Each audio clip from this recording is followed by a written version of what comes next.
ব্যাপার? কি হয়েছে তোমার? এখানে মন খারাপ করে বসে আছো যে? কোনো ক্ষতি হয়েছে নাকি? আরে না গিন্নি, আমার মন খারাপ না। মাঠের কি অবস্থা দেখে আসলে, কিছু বললে না তো? হ্যাঁ হ্যাঁ, সবকিছু ঠিকই আছে। ওই একটু আধটু ক্ষতি হয়েছে আর কি। যাক বাবা, বাঁচা গেল। এত বড় দুর্যোগ গেল, ফসলগুলোর যে খুব বেশি ক্ষতি হয়নি এটাই তো অনেক। হ্যাঁ হ্যাঁ গো বউ, সেটাই সেটাই। আচ্ছা, ঘরে তো কাঁচা বাজার শেষ হয়ে গেছে, আর কাঁচা মরিচও নেই। বাজারে গিয়ে একটু বাজার করে এনে দেবে? হ্যাঁ হ্যাঁ, দাও দাও, ব্যাগটা দাও।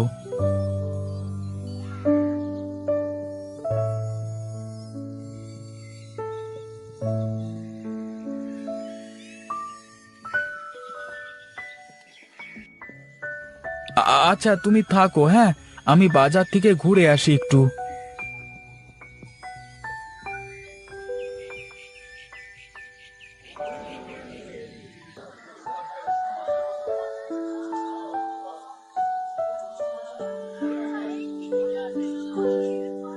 আরে ভজা, আলু কত করে দিলি? আগে 15 টাকা কিলো। কতটুকু দেবো দাদা? কত আর দিবি, দে 1 কেজি। আর তোর কাছে কি মরিচ আছে নাকি? না গো দাদা, মরিচ তো আমার কাছে নেই। মরিচ পাইনি কোথাও, বুঝলে। যা শিলাবৃষ্টি হয়েছে তাতে কি আর মরিচ থাকে নাকি? সব মরিচ নষ্ট হয়ে গেছে। আচ্ছা তুমি আলু ওজন করো, আমি গিয়ে দেখি কারোর কাছে পাই কিনা দেখি। কোনো লাভ নেই দাদা, কোনো লাভ নেই। বাজারে কারোর কাছে কাঁচা মরিচ পাবে না।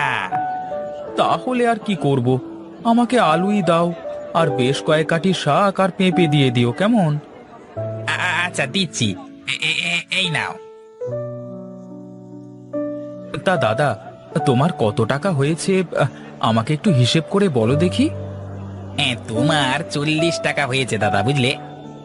দাদা, তোমার কাছ থেকে প্রতিদিন বাজার করি, আর তুমি বেশি করে কেন ধরছো? এখন অভাবের সময়, একটু কম করে ধরো দাদা। আরে দাদা, তোমার কাছে আমি কি করে বেশি রাখবো? তুমি আমার নিয়মিত কাস্টমার। দাও। তারপরেও বললে যখন, তখন 2 টাকা কম দাও। এই নাও দাদা, টাকা।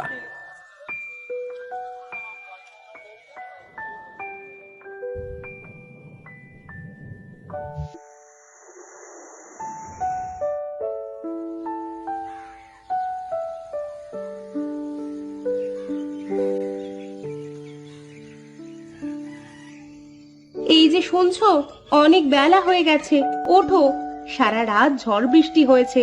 যাও যাও, তুমি মাঠে গিয়ে দেখে এসো ফসলের কি অবস্থা। জমিতে ফসল বলতে আছে তো ওই একটা মরিচ গাছ, তার আবার কি পরিচর্যা করব বলো? একটা গাছ মানে? কাল যে বললে ফসলের কোনো ক্ষতি হয়নি। হ্যাঁ হ্যাঁ, সেই কথাই তো বলছিলাম, কিন্তু তোমাকে আর কতদিন মিথ্যে বলবো বলো? তোমাকে তো সব সত্য বলতেই হবে আমাকে। শোনো না, যা টাকা ছিল সব তো কালকে বাজার করতে গিয়ে শেষ হয়ে গেছে। তুমি আমাকে বাজার করতে বললি তো তোমাকে সত্য বলে দিতে হবে আমাকে। ঘরে তো চাল ডাল আর কিছুই নেই, কি খাবো কি আমরা তাহলে? দেখি বাজারে গিয়ে যদি কোনো কাজ পাই, তবে আসবার পথে কিছু একটা কিনে নিয়ে আসবো।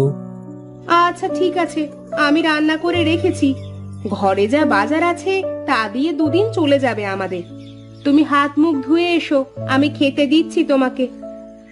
আচ্ছা ঠিক আছে, যাও তুমি খাবার বেড়ে রাখো, আমি আসছি, কেমন? ওরে বাবা রে, এ কত বড় মরিচ গাছ! এত বড় মরিচ গাছ আমি তো জীবনেও দেখিনি। কি করে এই গাছ এত বড় হয়ে গেল? এই কালকে তো দেখলাম গাছটা ছোট ছিল, এত তাড়াতাড়ি কি করে বড় হয়ে গেল? এই যাই যাই দেখি, সুজয়কে খবরটা দিয়ে আসি।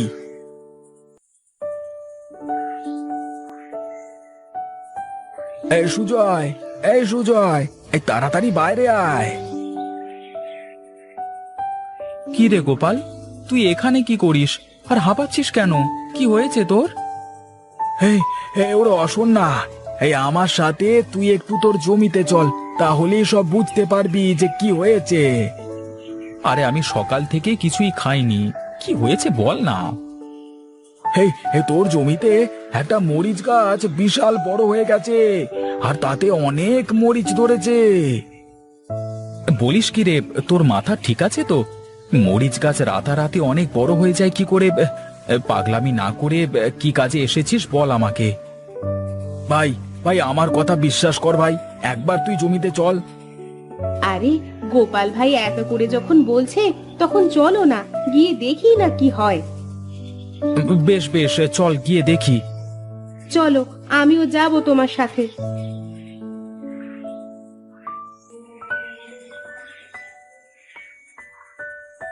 দেখ দেখ, আমি কি মিথ্যে কথা বলেছিলাম নাকি? দেখ না। ওরে বাবা রে, এ তো দেখছি যে সত্যি অনেক মরিচ ধরেছে। এই গাছে যা মরিচ ধরেছে তাতে তো সারা গ্রামের মানুষের কাছে বিক্রি করা যাবে।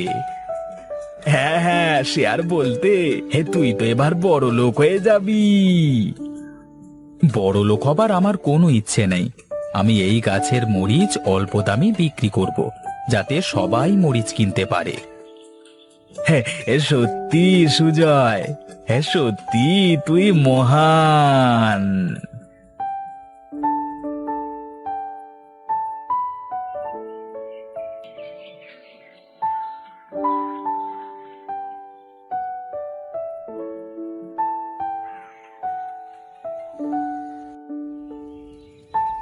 তোমার এখনো হলো না মা? আর সেই কখন বলেছি একটা ডিম ভাজা করে দিতে, তুমি দিচ্ছ না কেন আমাকে? আরে এইমাত্র তো ভাত বসিয়েছি, ভাত হয়ে গেলে নামিয়ে তারপর ডাল ভুনা করব। আজকে সকালটা ভাত আর ডাল ভুনা দিয়ে কাটিয়ে দিয়ে দেখি, আমি তোকে অন্য আরেকদিন ডিম ভাজা করে দেব, কেমন? এই একটা কথা শুনে শুনে আমার কান পচে গেল মা। তুমি সব সময় কেন আমার সাথে মিথ্যে কথা বলো? আমি তো বেশি কিছু খেতে চাইনি, শুধু একটা ডিম ভাজা খেতে চেয়েছি। আর তুমি আজ নয় কাল নয় বলে বলে শুধু দিন কাটিয়ে যাচ্ছ। এমনটা কেন করছো মা? তোমার কাছে কি ডিম কেনবার মতো টাকা নেই? তাছাড়া আমাদের নিজেদেরও তো হাঁস মুরগি আছে, তাই না? আরে টাকা থাকবে না কেন? তোকে তো কয়েকদিন আগেই একটা ডিম খাওয়ালাম, সেটা কি ভুলে গেছিস নাকি? আজকে আবার বায়না ধরেছিস ডিম খাবি। আমি একটা কাজের জন্য কিছু টাকা জমাচ্ছিলাম, তোর জন্য সেটাও পারবো না বলে মনে হচ্ছে। আমাদের নিজেদের হাঁস মুরগিগুলো কেন জানি না কম ডিম দিচ্ছে। এখন আমি বাজারে বিক্রি করব নাকি প্রতিদিন তোকে খাওয়াবো বল? মা, কিসের জন্য টাকা জমাচ্ছিলে? আচ্ছা, টাকা জমানোর কি দরকার? আমি বড় হয়ে যখন কাজ করব তখন তো তোমাকে আর টাকা জমাতে হবে না, তাই না? আর বড় হতে গেলে তো ভালো করে খেতে হয়।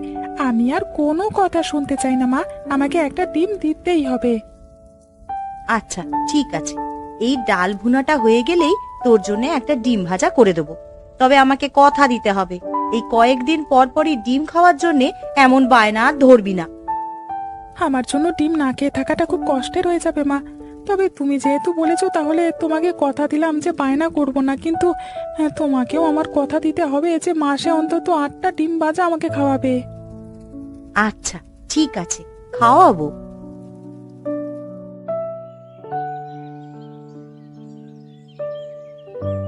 কি ব্যাপার বলো তো বৌমা? বলি রান্না করার সময় তোমার মন কোন দিকে থাকে বলো তো? প্রতিদিন রান্নার মধ্যে কোনো না কোনো একটা সমস্যা তুমি করতেই থাকো। এটা কি ইচ্ছে করেই করো নাকি গো? কেন মা, ইচ্ছে করে কেন করব? আমি যে রান্নাগুলো করি তা কি শুধু আপনি খান? আমি আর বাড়ির সকলে কি খাই না? আমরা সবাই তো আর বাইরের হোটেল থেকে নিয়ে এসে মজা করে খাবার খাই না মা? একটা মানুষের মাঝে মাঝে রান্না করার সময় একটু 19-20 হতেই পারে। প্রতিদিন যে একই রকম হবে তার কোনো কথা নেই, কিন্তু তোমার তো প্রতিটা মাসে 30টা দিনই একই রকম সমস্যা হতেই থাকে। আজ তরকারিতে কোনো লবণ নেই, তো পরশুদিন লবণ দিয়ে সব তরকারি একেবারে অখাদ্য করে ফেলেছিলে। আর এর আগের দিন সব তরকারি ছিল পোড়া, তারও আগের দিন তরকারিতে তেল মশলা খুব বেশি হয়েছিল। বলি তোমার এসব কাজকর্ম কবে বন্ধ হবে বলো তো? দেখুন মা, আমাকে এত কথা শোনাবেন না। আমার রান্না খেতে যদি আপনাদের এতই সমস্যা হয়ে থাকে তাহলে কাল থেকে নিজেই রান্না করে খাবেন। আমার কি এত দায় পড়েছে যে রোজ রোজ আপনাদেরকে রান্না করে খাওয়াবো? তুমি এই বাড়ির বউ, তা তুমি রান্না করবে না তো কে করবে? আমি তো সারা জীবন আমার সংসার চালিয়েছি, এখন তো আমার বিশ্রাম নেওয়ার কথা।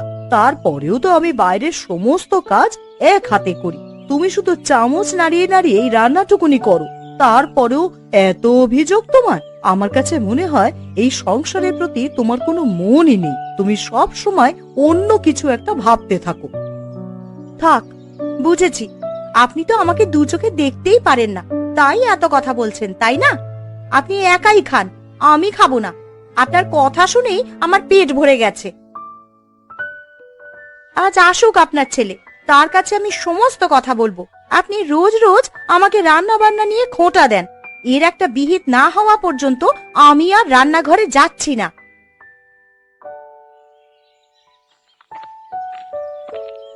কি গো বৌমা, তোমার হাতের কাজ তো খুব সুন্দর। পাট দিয়ে অনেক বড় বড় ব্যাগ তৈরি করছো তো। আরে ওই আর কি মামিমা। তা আপনি কেমন আছেন? আসুন, ঘরে গিয়ে বসুন।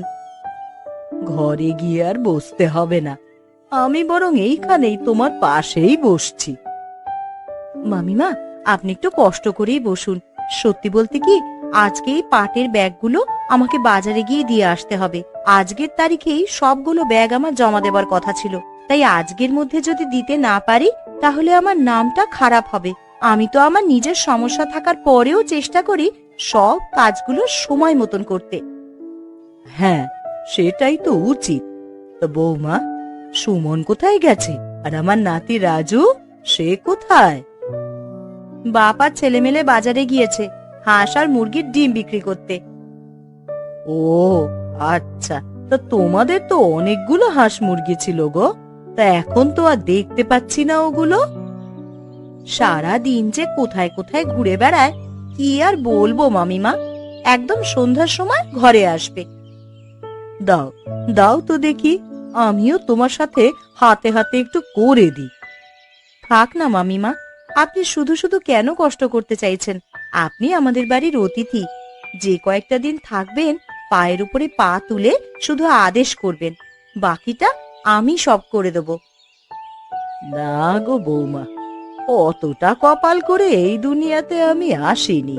আমি এই বয়সে এসে খুব ভালো করে বুঝতে পারছি জানো, যে আমি যতদিন বেঁচে থাকি ঠিক ততদিনই আমাকে কাজ করে খেতে হবে। আপনার কি হয়েছে বলুন তো মামিমা?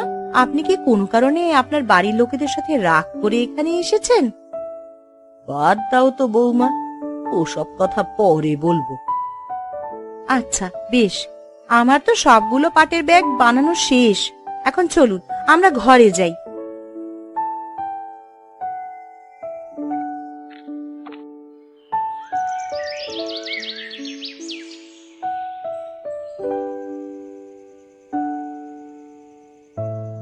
মামি, আমি অনেক খুশি হয়েছি যে তুমি এতদিন পরে আমাদের বাড়িতে এসেছো।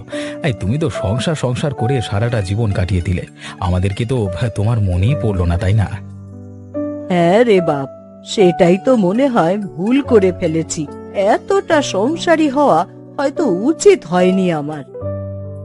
কেন তুমি এ কথা বলছো কেন? কিছু হয়েছে নাকি? আচ্ছা, ও সব কথা এখন বাদ দে তো। এখন শোন, আমি তোদের বাড়িতে বেশ কিছুদিন থাকবো, তোদের আপত্তি নেই তো? হ্যাঁ, থাকবে তো থাকবে, এটা আবার বলবার কি আছে। আমরা তো অনেক খুশি হব তুমি আমাদের বাড়িতে থাকলে। বাবা মা গত হয়েছে বেশ কয়েক বছর হয়ে গেল, রাজুর তো ওর দাদু ঠাকুমার কথা মনেই পড়ে না। তুমি বেশ কিছুদিন থাকলে আমাদের সবার অনেক ভালো লাগবে। রাজু তার এক নতুন দাদু ঠাকুমা পেয়ে যাবে।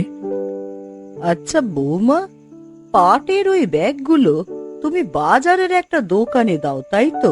তা বলছিলাম কি, গ্রামে বাড়িতে বাড়িতে গিয়ে বিক্রি করো না কেন? না না মামিমা, কি বলছেন? ঘর সংসার ফেলে আমি যদি গ্রামের মানুষের বাড়িতে বাড়িতে গিয়ে বিক্রি করি, তাহলে তো ঘরের কাজবাজ করবার মতন আর কেউই থাকবে না। হ্যাঁ, সেটা অবশ্য ঠিকই বলেছ। আচ্ছা সুমন, তুই তো আজকে হাঁস মুরগির ডিম নিয়ে বাজারে গিয়েছিলে বিক্রি করতে, তা তুইও কি শুধু ওই বাজারেই বিক্রি করিস, মানুষের বাড়ি বাড়ি গিয়ে বিক্রি করিস না? না গো, সেটা তো আমার পক্ষে সম্ভব নয়। আমার তো অন্য কাজও আছে। লোকের জমিতে চাষবাস করে খেতে হয়, আর সপ্তাহে একটা দিন ডিম নিয়ে বাপ ছেলে বাজারে যাই। আমি যেহেতু অনেকদিন তোদের বাড়িতে থাকবো, তাই তোদের হাতে হাতে কিছু কাজ এগিয়ে যেতে চাই। এই ধর, বৌমা আর আমি মিলে পাটের ব্যাগ তৈরি করব। বৌমা বাজারে ওই দোকানে দিয়ে আসবে, আর আমি গ্রামের প্রতিটা বাড়িতে গিয়ে দিয়ে আসব। আর তুই যেমন সপ্তাহে একদিন বাজারে গিয়ে হাঁস মুরগির ডিম বিক্রি করিস, তেমনি আমিও ওই দিন লোকের বাড়ি গিয়ে বিক্রি করব। এতে দেখিস তোদের আয় আর রোজগার আরো বাড়বে। তার কি দরকার আছে মামিমা? তুমি কিছুটা দিন আমাদের এখানে আরামায়েশ করো না, বাড়িতে তো সব সময় কাজ করোই। আমি যদি এখানে থেকে তোদের সাথে কাজকর্ম করি তাহলে আমার বরং ভালোই লাগবে রে। আমাকে আর বাধা দিস না বাবা। তাই আমি যে কথাটা বলছি সেটা যদি সম্ভব হয় তাই কর। আচ্ছা ঠিক আছে মামিমা, এত করে যখন বলছেন তখন না হয় আপনার কথাই রইলো। আমারও তো খুব ভালো লাগছে তুমি আমাদের বাড়িতে এসেছো বলে। এখন থেকে আমি আর তুমি সবার বাড়ি বাড়ি গিয়ে ব্যাগ আর ডিম বিক্রি করে আসবো, কেমন? তাহলে তো খুব ভালোই হয় রে।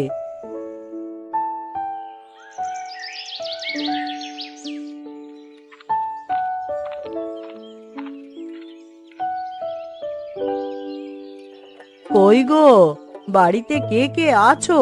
একটু বাইরে আসো তো। নমস্কার মাসিমা, আপনাকে তো ঠিক চিনতে পারলাম না। কি রে রাজু, তুই ওনাকে নিয়ে আমাদের বাড়িতে এসেছিস, তা তুই কি ওনাকে চিনিস? চিনবো না কেন, উনি হচ্ছেন আমার বাবার মামিমা। ও আচ্ছা মামিমা, ঠিক আছে আপনি বসুন। আরে আপনার হাতে তো দেখতে পাচ্ছি অনেকগুলো পাটের ব্যাগ আছে। আর রাজু, তোর হাতে যে ঝুড়ি আছে তার মধ্যে কি আছে রে? ও, আমার হাতের এই ঝুড়িটার কথা বলছো? এই ঝুড়িটার মধ্যে আছে অনেকগুলো ডিম। আচ্ছা মামিমা, এবার বলুন তো কি মনে করে আমার বাড়িতে আসলেন? শোনো মা, আমি তোমাদের গ্রামের প্রতিটা বাড়িতেই যাব। এই যে আমার হাতে দেখতে পাচ্ছ পাটের ব্যাগ, আর রাজুর হাতে যে ডিমগুলো আছে সেইগুলো বিক্রি করতে। তা তুমি কি কিছু কিনবে নাকি? বাহ, খুব ভালো কাজ করছেন মামিমা। সত্যি কথা বলতে কি, সব সময় তো আর বাজারে যাওয়ার সময় হয় না। আর ঘরের মানুষকে যদি বলি এমন সুন্দর সুন্দর পাটের তৈরি ব্যাগ আমাকে এনে দিও, তাহলে সেও কথা শোনে না। যদি বাড়িতে বাড়িতে গিয়ে আপনারা বিক্রি করেন তাহলে আমার মতন অনেক মানুষেরই উপকার হবে। তারা ঘরে বসে এইসব জিনিসপত্র হাতে নাগালে পেয়ে যাবে। হ্যাঁ গো মা, এই চিন্তা করেই এসেছি। দেখো তোমার কোন ব্যাগটা পছন্দ হয়। হ্যাঁ, তার সাথে যদি তুমি ডিম খেতে ভালোবাসো আমার মতো, তাহলে ডিম কিনে রাখতে পারো।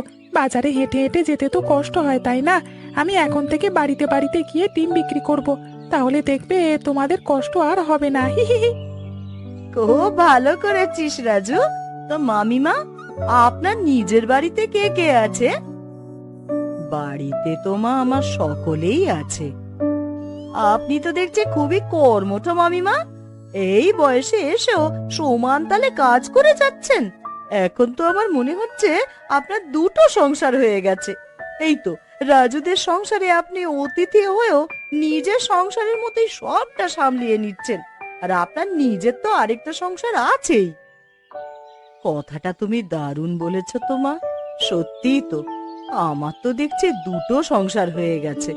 যাই হোক মা, এখন তুমি যদি আমার কাছ থেকে কিছু কিনতে চাও তাহলে বলো। আমাদের তো পুরো গ্রাম ঘুরতে হবে, এক বাড়িতে এতটা সময় তো দেওয়া যাবে না গো মা। হ্যাঁ হ্যাঁ মামিমা, আপনি বরং আমাকে এই ব্যাগটাই দিয়ে দিন। তো এই ব্যাগের দাম আপনি কত করে রাখবেন? এই ব্যাগটার দাম হবে 70 টাকা। ঠিক আছে, আপনি একটু বসুন, আমি টাকাটা ঘর থেকে নিয়ে আসছি। কি গো, আমি যে এই ডিমের এত বড় একটা ঝুড়ি নিয়ে নিয়ে ঘুরছি, তোমার কি সেটা চোখে পড়ছে না? তুমি শুধু পাটের ব্যাগ রাখলে কেন? তুমি কি ডিম খাও না? ডিম তো খুব পুষ্টিকর আর মজাদার একটি খাবার। আমার কাছ থেকে ডিম রাখো না। না রে রাজু, ঘরে আগের অনেকগুলো ডিম আছে। আমি তো আর জানতাম না যে তুই আমার বাড়িতে ডিম বিক্রি করতে আসবি। তাহলে না হয় আরো কম ডিম কিনে রাখতাম। ঠিক আছে, এখন থেকে তো জানলাম। তোরা তো প্রায় সময় আসবি, তাই না? তাহলে আর বাজার থেকে আমি ডিম আনিয়ে রাখবো না, বরং তোদের জন্য অপেক্ষা করব। কই গো মা, তুমি একটু তাড়াতাড়ি টাকাটা দাও না। বুঝতেই তো পারছো আরো অনেকগুলো বাড়িতে যেতে হবে। তাছাড়া তোমাদের গ্রামটা তো আবার মেলা বড়। আমি প্রতিটি বাড়িতেই যেতে চাইছি এই ব্যাগ আর ডিম নিয়ে। প্রথম দিনেই তো আর কেউ কিনবে না, অন্তত সবার সাথে পরিচয় পর্বটা সেরে ফেলতে চাই। দুঃখিত মামিমা, আমি এখনই দিচ্ছি।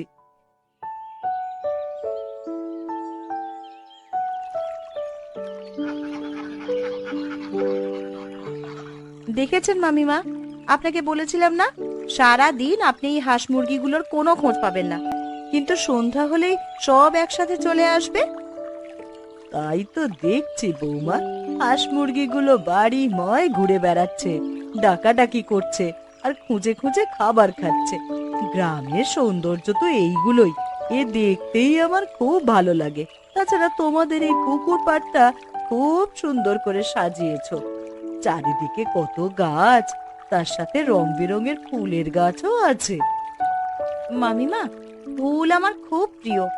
অনেক দূর দূরান্ত থেকে ফুলের বীজ সংগ্রহ করে এখানে এনে বুনে দিয়েছিলাম, আর কিছুদিনের মধ্যেই আমার পুরো পুকুর পাড়টা একদম ফুলে ফুলে ভরে গিয়েছে। জানো, তুমি আমাদের বাড়িতে আসবার পর থেকে একটা বিষয়ে খুব লাভ হয়েছে আমার। তাই নাকি রে? তা কোন বিষয়ে লাভ হয়েছে বলতো শুনি। আগে তো মা আমাকে ডিম খেতে দিতই না, সব ডিম বাজারে বিক্রি করে দিত। আমাকে মাসে মাত্র কয়েকটা ডিম খেতে দিত, সেটাও আমি অনেকবার চাইতাম বলে। কিন্তু তুমি আসবার পর থেকে আমাদের হাঁস মুরগিগুলো কেন জানি না খুব বেশি ডিম দেওয়া শুরু করেছে, তাই আমি প্রতিদিন ডিম খেতে পাচ্ছি। কথাটাতে ঠিকই বলেছিস বাবা। মামিমা আসার পর থেকেই মনে হচ্ছে হাঁস মুরগির ডিম দেওয়া বেড়ে গেছে। এর কারণটা তো ঠিক বুঝতে পারছি না। তাই নাকি মামিমা? তা বলো তো, তোমার রহস্যটা কি? তুমি হাঁস মুরগির সাথে কি করছো? আমি তো তেমন কিছু করিনি, তবে শুধু সময় মতন ওদেরকে ডেকে ডেকে খাইয়েছি। সারা দিন ওরা মানুষের বাড়িতে এখানে সেখানে ঘুরে বেড়ায়, কিন্তু আমি আসার পর থেকে চেষ্টা করেছি সময় মতন ওদেরকে ডেকে ডেকে খাওয়াতে। হ্যাঁ, আমিও সেটা দেখছি। তুমি আয় আয় বলে ডাক দিলে আমাদের সব হাঁস মুরগিগুলো কোত্থেকে যেন উড়ে উড়ে দৌড়ে চলে আসে খেতে। শুধু তাই নয়, মামিমা আসবার পর থেকে আমাদের সংসারের আয় উপার্জন বেড়ে গেছে। মামিমা নিয়ম করে পাটের ব্যাগ নিয়ে বাড়িতে বাড়িতে যায়, ডিম নিয়ে যায়। সত্যি মামিমা, তোমার কাছে আমার কৃতজ্ঞতার শেষ নাই গো। তবে বলছিলাম কি, তোমার তো দিনে দিনে বয়স হচ্ছে, এখন একটু বিশ্রামে থাকো, একসাথে এত কাজবাজ করতে যেও না। আমার শরীরের ব্যাপার আমি বুঝে নেব বাবা, তুই এত ভাবিস না।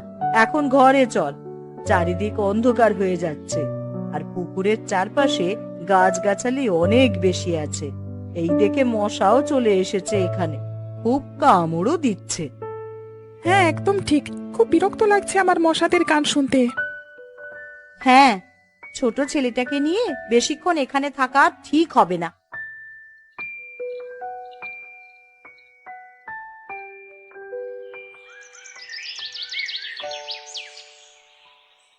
কি ব্যাপার, তোরা দুইজন হঠাৎ করে এখানে চলে আসলি কেন?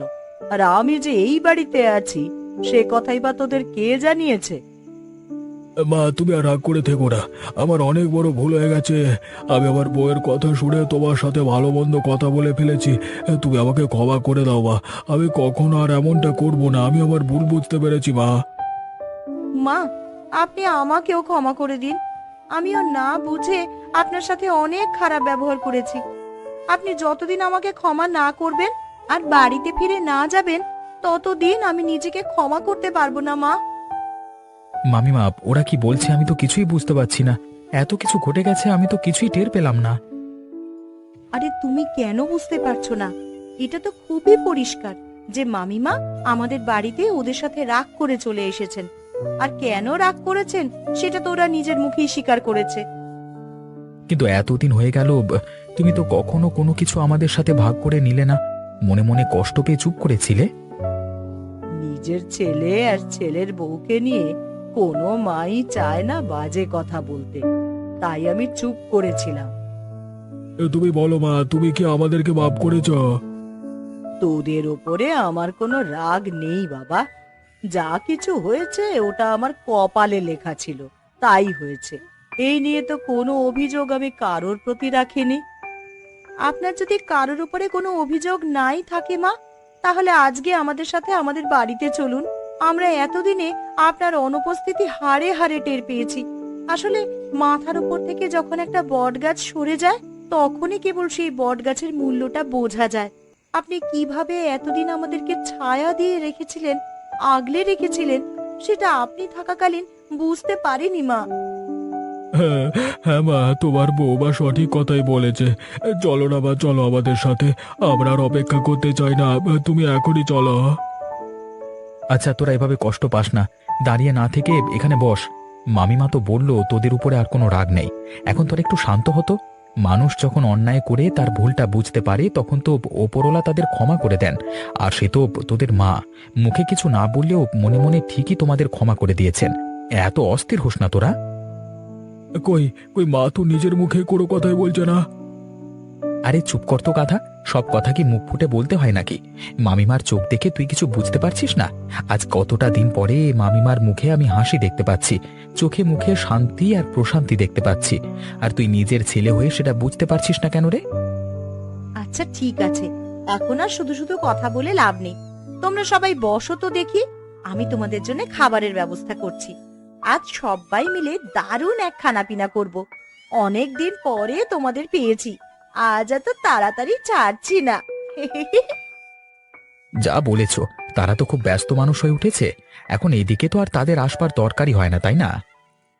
হ্যাঁ, এখন তুমিও আমাদের কথা শোনাবে তাই না? ভালোই তো, শোনাও, আরো বেশি করে শোনাও। হ্যাঁ, এখন তো তোমাদেরই বলবার দিন আর আমাদের শোনবার দিন। তা আমার হাঁস মুরগিগুলো কেমন আছে রে? কতদিন ওদেরকে দেখি না। এই জন্যই তো বলছি তাড়াতাড়ি চলো, গিয়ে দেখবে। এই তাড়াতাড়ি আবার কি রে? বললাম না খাবার খেয়ে তারপর যাবে। এখন থেকে আমার দুই সংসার হয়ে গেল, দুই সংসারেই আমার মায়া পড়ে গেছে। তাই এখন নিজের বাড়ি ফিরে গেলেও মাঝে মাঝে এখানে চলে আসবো। যাক, তাহলে আমার আর কোনো চিন্তাই রইল না।